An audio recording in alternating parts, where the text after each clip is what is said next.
ठीक है ना। भारतीय सिनेमा जगत की क्या है ये पितामह, ठीक है ना। कक्षा 11वीं के छात्रों के द्वारा ये बनाया गया भाई, ठीक है ना। कन्या शिक्षा परिषद डिंडौरी। दादा साहब फाल्के भारतीय सिनेमा के पितामह कहे जाते हैं। आपके द्वारा सबसे पहली फिल्म कौन सी बनाई गई थी? राजा हरिश्चंद्र। तो पहली भारतीय फिल्म कौन सी थी? राजा हरिश्चंद्र। कब बनी थी? 1913 में बनी। इसके बाद हम देखते हैं अमर्त्य सेन। अमर्त्य सेन देखिए इन्होंने नोबेल पुरस्कार जीता है, ठीक है। किस क्षेत्र में? कल्याणकारी अर्थशास्त्र के क्षेत्र में, ठीक है। 1998 में इन्हें नोबेल पुरस्कार से सम्मानित किया गया। 1999 में इन्हें भारत रत्न से नवाजा गया, ठीक है। इसके बाद देखते हैं अगले बिरसा मुंडा। ये इनका जो प्रमुख आंदोलन था उलगुलान के नाम से प्रसिद्ध हुआ। और ये बिरसा मुंडा एक आदिवासी नेता थे और लोकनायक थे। ये मुंडा जनजाति से संबंधित थे। वर्तमान भारत में रांची और शिवभूमि के आदिवासी बिरसा मुंडा को अब बिरसा भगवान कहकर पाठ करते हैं, ठीक है।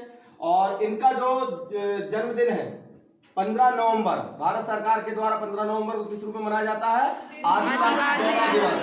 किस रूप में मनाया जाता है? आदिवासी गौरव दिवस। अगली महान शख्सियत भारत के सपूत रविन्द्रनाथ टैगोर, ठीक है। इनके द्वारा दो बड़ी रचनाएं की गई हैं जो दो देशों के राष्ट्रगान हैं। जैसे भारत एक राष्ट्रगान कौन सा है? जन गण मन अधिनायक।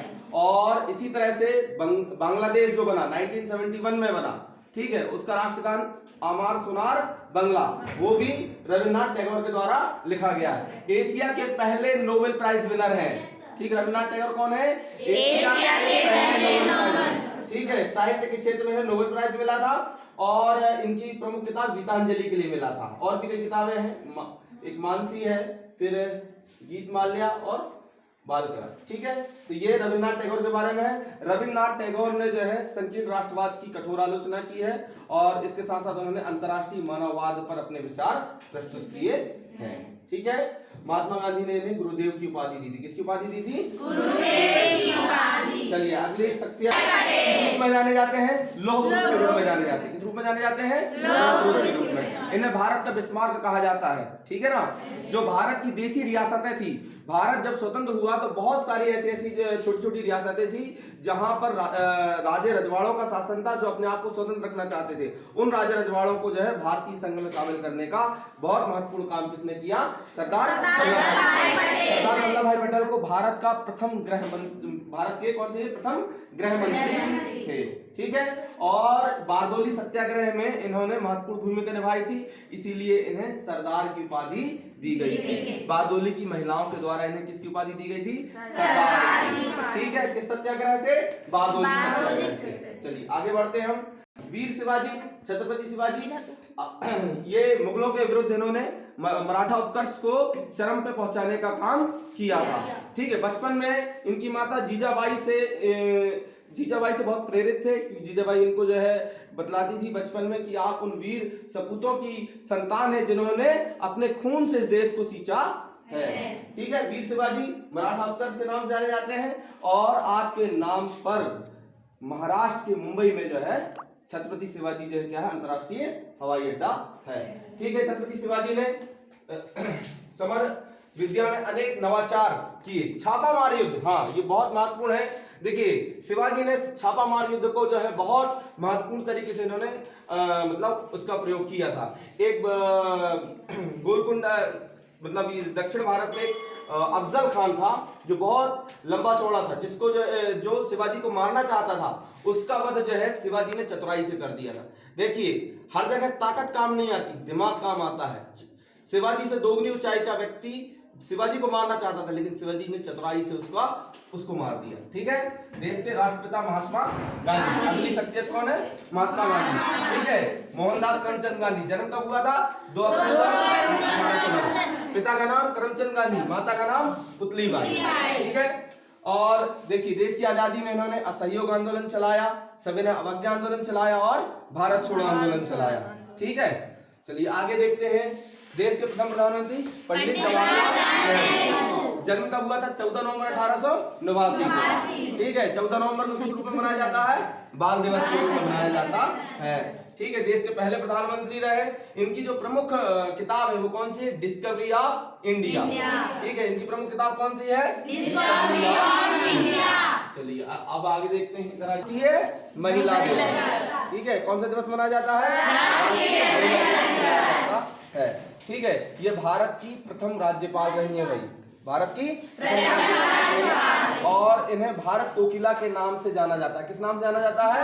भारत कोकिला के नाम से, ठीक है। इन्होंने इंग्लैंड में उच्च शिक्षा प्राप्त की और इनकी जो प्रमुख कविता गोल्डन थ्रेशोल्ड है, कौन सी है? गोल्डन थ्रेशोल्ड, ठीक है। इतनी बात आपको इनके बारे में जानना है। भारत कोकिला के नाम से प्रसिद्ध है, भारत की प्रथम राज्यपाल रही हैं और प्रथम भारतीय महिला जो भारतीय राष्ट्रीय कांग्रेस अधिवेशन की अध्यक्षता की थी। प्रथम भारतीय महिला जिन्होंने भारतीय राष्ट्रीय कांग्रेस के अधिवेशन की अध्यक्षता की थी। कब की थी? 1925 में, कानपुर अधिवेशन में। किस अधिवेशन में? कानपुर अधिवेशन। ये थी हमारी सरोजिनी नायडू। अगली महान शख्सियत, ठीक है। और देखिए ये गरम दल के नेता थे। कौन से नेता थे? गरम दल। जब शुरुआत में भारतीय राष्ट्रीय कांग्रेस ने इस देश में अपने आजादी के लिए या स्वतंत्रता मूवमेंट के लिए आगे बढ़े, तब दो बड़े दल थे, एक नरम दल था और एक गरम दल था। गरम दल में तीन बड़े नेताओं के नाम आते हैं, बाल, लाल, पाल, ठीक है। बाल से बाल गंगाधर तिलक, लाल से लाला लाजपत राय और पाल से बिपिन चंद्र पाल।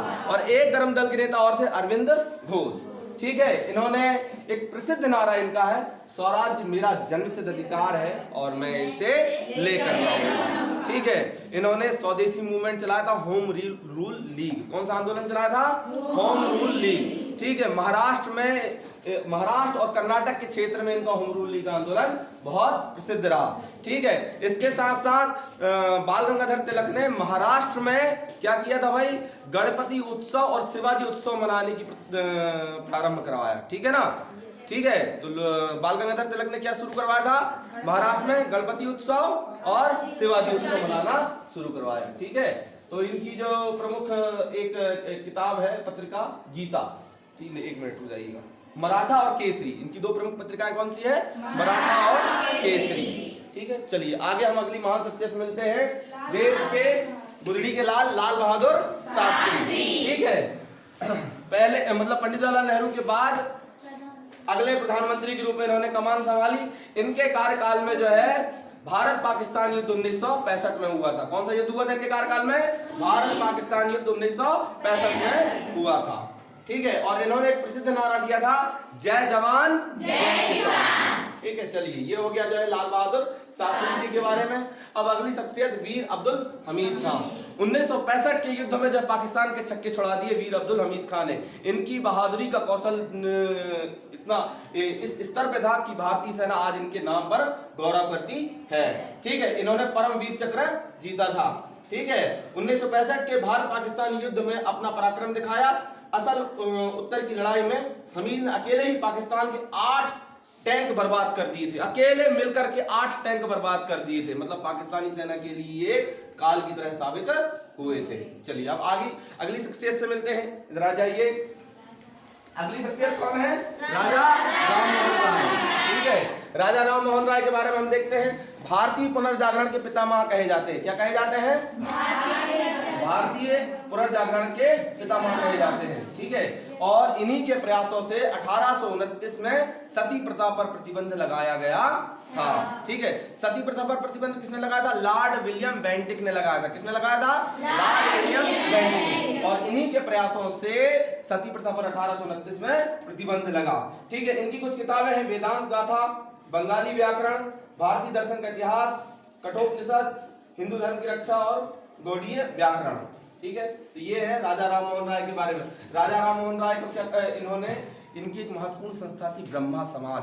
ब्रह्मा समाज की स्थापना किसके द्वारा की गई थी? राजा राम मोहन राय के द्वारा की गई। सती प्रथा पर प्रतिबंध लगाने में प्रयास किसने किया था? राजा राम मोहन राय, ठीक है। चलिए आप अगली शख्सियत से मिलते हैं, राकेश शर्मा। राकेश शर्मा कौन थे भाई? भारत के प्रथम अंतरिक्ष यात्री थे। कौन थे? भारत के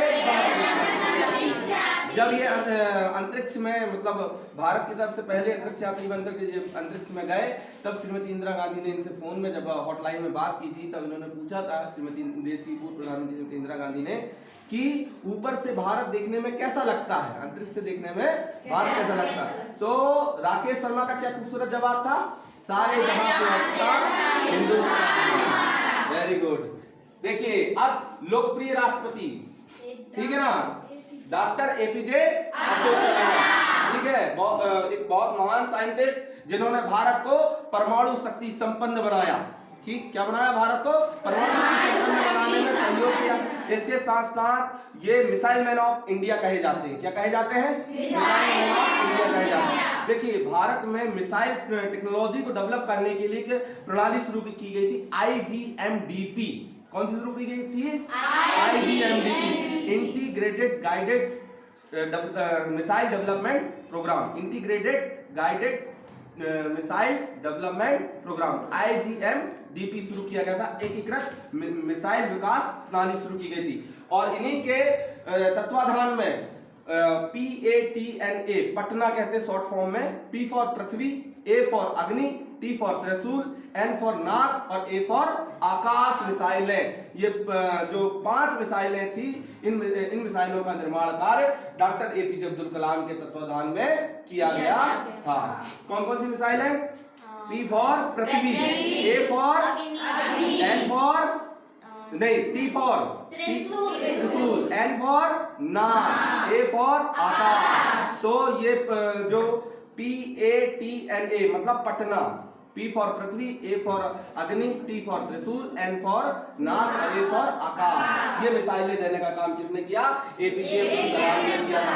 एपीजे अब्दुल कलाम जब स्विट्जरलैंड गए थे, जिस दिन स्विट्जरलैंड में पधारे थे, तो स्विट्जरलैंड सरकार ने उस दिन को वहां पर राष्ट्रीय विज्ञान दिवस घोषित किया है। चलिए, ये हुआ डॉक्टर एपीजे अब्दुल कलाम के बारे में। देश के एक ऐसे एक वैज्ञानिक राष्ट्रपति रहे हैं जिन्होंने देश का गौरव बढ़ाने का काम किया है। चलिए अब अगली शख्सियत के बारे में सुनते हैं, दीनदयाल उपाध्याय। ठीक है ना, दीनदयाल उपाध्याय ने जो सबसे बड़ा कॉन्सेप्ट दिया था वो कौन सा दिया था? एकात्म मानववाद का। कौन सा कॉन्सेप्ट दिया था? एकात्म मानववाद। ठीक है, और मध्य प्रदेश शासन के द्वारा जो अंत्योदय योजना चलाई जा रही है, जितनी भी अंत्योदय योजना चलाई जा रही है, उस अंत्योदय का कॉन्सेप्ट किसने दिया था? दीनदयाल उपाध्याय ने दिया था। ठीक है, जो भारत में जनसंघ पार्टी बनी थी 1951 में। कौन सी पार्टी बनी थी? जनसंघ पार्टी जो बनी थी, उस पार्टी के संस्थापक सदस्य थे आप। ठीक है ना, श्यामा प्रसाद मुखर्जी के साथ मिलकर के इन्होंने जनसंघ पार्टी बनाई थी और ये आरएसएस के बहुत महत्वपूर्ण कार्यकर्ता थे भाई। ठीक है, इसके साथ साथ देखिए इन्होंने जो पुस्तकें जारी की गई हैं उनमें पंडित दीनदयाल उपाध्याय का राष्ट्र गौरव के प्रति दृष्टिकोण और सांस्कृतिक चिंतन, सनातन हिंदू धर्म और एथिक्स विचार विधि, पंडित दीनदयाल उपाध्याय का परिचय भी है यहाँ पर। ठीक है, इन्होंने दिया है। समाज प्रबंधन है, पंडित दीनदयाल उपाध्याय के बारे में बताया गया। कुल मिलाकर के क्या नाम है बच्ची का? किरण मरावी ने दीनदयाल उपाध्याय के बारे में बताया यहाँ पर। तो कुछ चीजें यहाँ पर देख लीजिए। शिक्षा क्या थी? पंडित दीनदयाल उपाध्याय जब छोटे थे तो उनके माता पिता का निधन हो गया था। उनकी शिक्षा उनकी चाची और मामा के भवन में हुआ। ठीक है, पंडित दीनदयाल उपाध्याय आरएसएस के चिंतक और संगठनकर्ता थे। तो ये हो गया जो किसके बारे में? दीनदयाल उपाध्याय। एकात्म मानववाद का विचार किसने दिया था? दीनदयाल उपाध्याय। अब देखिए भगत सिंह, सरदार भगत सिंह। ठीक है, सरदार भगत सिंह बहुत ही कम उम्र में देश की आजादी के लिए बहुत ही महत्वपूर्ण योगदान दिया इन्होंने। ठीक है, और ये क्रांतिकारी आंदोलन के प्रणेता थे। ठीक है ना, क्या थे ये? क्रांतिकारी आंदोलन के प्रणेता थे। आपने देखिए यहाँ पर भगत सिंह ने भारत की क्रांतिकारी आंदोलन को एक नई दिशा दी। पंजाब में क्रांति के संदेश को फैलाने के लिए नौजवान भारत सभा का गठन किया। ठीक है, और भारत में गणतंत्र के लिए चंद्रशेखर आजाद के साथ मिलकर हिंदुस्तान समाजवादी प्रजातंत्र संगठन का गठन किया, HSRA का गठन किया। ठीक है ना, किसका गठन किया सरदार भगत सिंह ने? HSRA का, हिंदुस्तान सोशलिस्ट रिपब्लिकन आर्मी का गठन किया। चलिए आगे बढ़ते हैं। अब अगली महान शख्सियत डॉक्टर राजेंद्र प्रसाद। ठीक है, डॉक्टर राजेंद्र प्रसाद के बारे में देखिए। डॉक्टर राजेंद्र प्रसाद संविधान सभा के अध्यक्ष रहे आप, भारत के प्रथम राष्ट्रपति। क्या रहे आप? भारत के प्रथम राष्ट्रपति थे। ठीक है, और बिहार से आप बिलोंग करते थे। इतनी बात डॉक्टर राजेंद्र प्रसाद के लिए। चलिए अगली शख्सियत हम देखते हैं सुभाष चंद्र बोस जी के बारे में। आगे बढ़िए।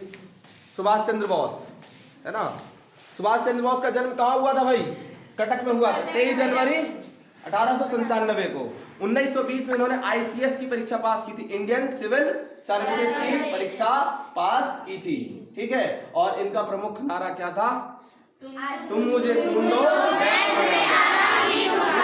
आजाद हिंद फौज की स्थापना की इन्होंने और जापान के सहयोग से इन्होंने एक स्वतंत्र भारत की सरकार का निर्माण किया था।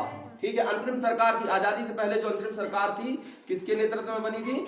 सुभाष चंद्र बोस के नेतृत्व में बनी थी। ठीक है, चलिए अगली शख्सियत मदर टेरेसा। ठीक है, मदर टेरेसा एक महान महिला थी जिन्होंने अपना सारा जीवन गरीब लोगों की सेवा में लगा दिया।